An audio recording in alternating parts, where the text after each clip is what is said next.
When you work with Zorp mobile apps, you don't always have to define the screens as one component or the other.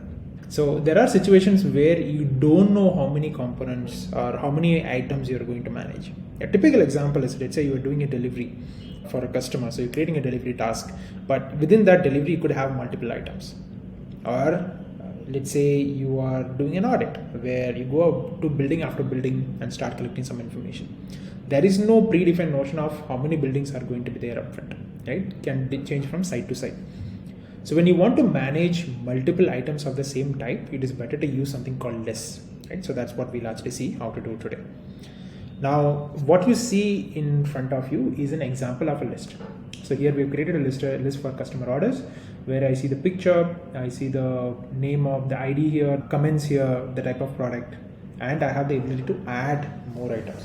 So I can click on add item, I can scan, but I don't have a QR code right now, so I can manually type this information. I can add some comments, I can take a picture, right? So now the third item actually got added.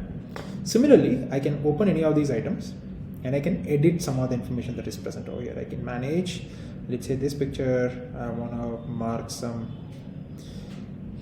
updates. I can edit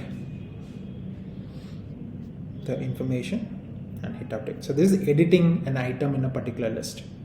Okay. And if I want to delete, I can just open and delete a particular item. Right. So these are the different capabilities, and you have the ability to control the different parts of this configuration. So we will see how to achieve something like this in Zorp using a component called list.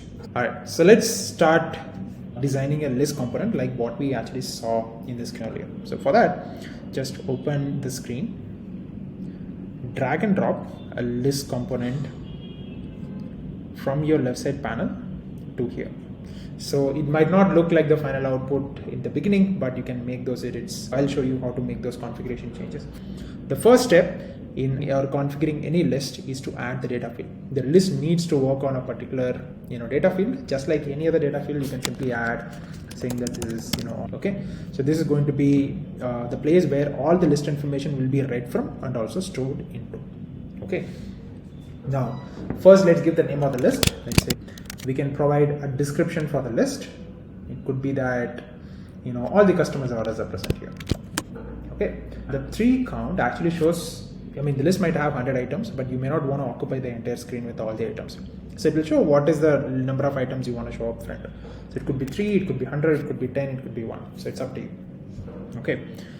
Now, before we design the rest of the part, let's talk about how do you create the add screen, how do you create the edit screen, and how do you actually create the delete screen, etc. Okay. So for you to add items, just enable this button that the user has the ability to add items to a list. Now click on add, and just like any other screen, you can start designing it. So I can say, hey, I can choose the logged in user's name. So instead of manually entering the information, I can use a scan component, and scan component needs to get stored under data field. So I'll call this order underscore ID. Okay. So the best part is all these fields where the data gets stored, it gets stored under the list data field we created. So list is the top hierarchy, and within the list you'll have these different components. I'll show you how it actually works. Second is, let's add some comments. All right, so finally we'll actually add an ability to add an image.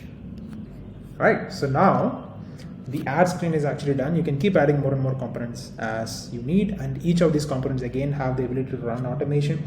You can conditionally hide, show different information based on what you want to do, but that's anyway covered in the separate video. But list has all these capabilities.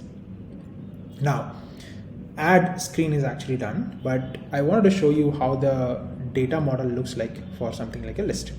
So if you click on orders, you see the order ID comments picture within those orders like we discussed before. Okay. All right, so let's come to the next part, which is edit. So now adding information is done. So if you want to take a restaurant order, so the customer keeps telling you information and you can keep adding those items one by one. But in certain cases like delivery, the items are what items need to be delivered gets provided at the beginning of the task by somebody who's creating the task. So in those cases, you will need the ability to edit. Okay. So in order to edit, enable the edit button, and just like add screen, you can start configuring. So the beauty of this is you may not want to allow the user to edit all the information. So you can change the component type and restrict what the user can edit and not edit. So again, I'm going to say, hey, username. Okay. Now let's not let the user change the order ID. I'm going to choose, this is a text input component, my bad. So we'll use this for comments. And we can also provide that by default, it need not be empty. You can load it with whatever value is already present in comments. So if I choose orders comments, so what comment we had entered in the previous comments field, it will be available over here, right? So very simple.